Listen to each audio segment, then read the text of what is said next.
ఆంధ్రప్రదేశ్లో కూటమి ఎమ్మెల్యేలు ఆశల పల్లకిలో విహరిస్తున్నారు. అధినేతతో పాటు ఆయన తనయుడి దృష్టిలో పడేందుకు ఆరాటపడుతున్నారు. అగ్రనాయకత్వం దృష్టిలో పడితే అందలం ఎక్కుతామని ఆశపడుతున్నారు. ఇందుకు కారణం లేకపోలేదు. ఉగాది నాడు మంత్రివర్గంలో మార్పులు చేర్పులు ఉంటాయని ప్రచారం జోరుగా సాగుతోంది.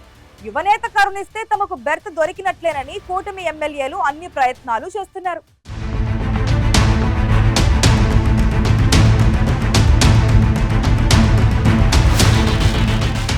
ఏపీలో త్వరలో కేబినెట్ విస్తరణ ఉండబోతోందట. కొత్తవారికి అవకాశం ఉంటుందన్న టాక్తో అందరూ అవే ప్రయత్నాల్లో ఉన్నారు. మంత్రివర్గంలో బెర్త్ కావాలంటే సీఎం చంద్రబాబుతో పాటు ఆయన తనయుడు లోకేష్ ఆశీస్సులు కావాలి.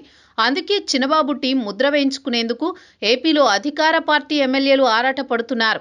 ఈసారి మంత్రివర్గ విస్తరణలో లోకేష్ వర్గానికి ఎక్కువ ప్రాధాన్యం ఉంటుందనే ప్రచారం ఊపందుకుంది. మంత్రివర్గ విస్తరణ జరిగితే లోకేష్ అనుచరులకు ప్రాధాన్యం ఉంటుందని అంటున్నారు. 2019 ఎన్నికల్లో టీడీపీ ఓటమి చవిచూశాక పార్టీ ఇబ్బందుల్లో పడింది. ఆ సమయంలో లోకేష్ పూర్తి బాధ్యతలు తీసుకుని అడుగులు వేశారు.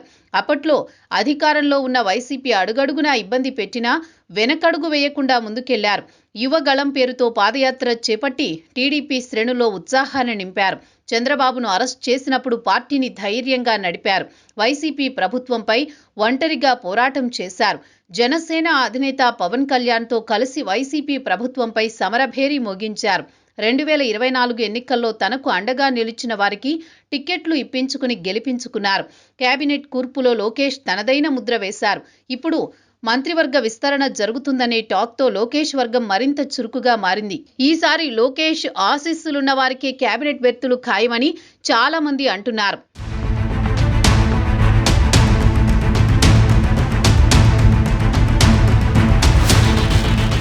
కొత్తగా అందరికీ అవకాశం ఇవ్వాలంటే కొందరిని తప్పించాలి. దీంతో కేబినెట్ మార్పులు చేర్పులపై కూటమి నేతల్లో ఉత్కంఠ పెరుగుతోంది.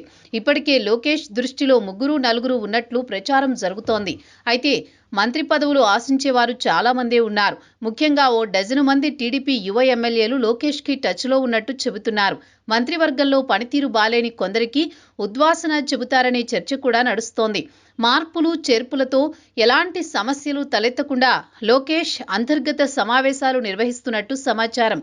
అవకాశం రాకపోతే అలిగే ఎమ్మెల్యేలు ఎవరో ముందే పసిగట్టి వారికి వేరే పదవులు ఇచ్చే అవకాశం గురించి అంతర్గతంగా మాట్లాడుతున్నట్లు కొందరు అంటున్నారు.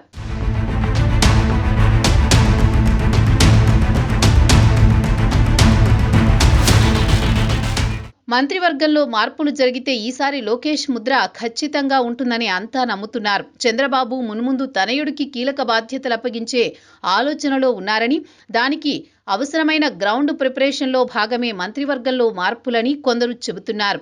ఏ ఎమ్మెల్యే సామర్థ్యమేంటో, వారిని అందలమెక్కిస్తే వచ్చే లాభ నష్టాలేంటో లోకేష్ పరిశీలనలో ఉన్నట్లు పార్టీలో టాక్ నడుస్తోంది. ఇప్పటికే ఎమ్మెల్యేల పనితీరును లోకేష్ క్షేత్రస్థాయి నివేదికల ద్వారా తెలుసుకుంటున్నారు.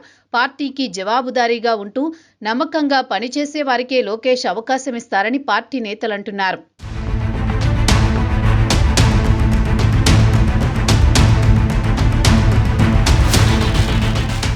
ఈసారి మంత్రివర్గంలో తొలిసారి ఎమ్మెల్యేలుగా ఎన్నికైన వారికి ప్రాధాన్యం ఉండొచ్చని కొందరు అంచనా వేస్తున్నారు. ఇప్పటికే లోకేష్ ఓ జాబితా సిద్ధం చేసుకున్నట్లు పార్టీలో చర్చ జరుగుతోంది. లోకేష్కు అత్యంత సన్నిహితులుగా ఉండే ఎమ్మెల్యేలు లాబీయింగ్ జరుపుతున్నారట. నిరంతరం లోకేష్కి టచ్లో ఉండే సీనియర్లు కొందరు తమ వారికి పదవులు ఇప్పించుకునే ప్రయత్నాల్లో ఉన్నారని సమాచారం. దీంతో లోకేష్ కొన్నాళ్లుగా రోజంతా బిజీగా గడుపుతున్నారని చెబుతున్నారు. ఏదేమైనా ఉగాది వచ్చేసింది. మరి తీపి కబురు ఎవరికో, చేదు ఫలితం ఎవరికో త్వరలోనే తేలబోతోంది.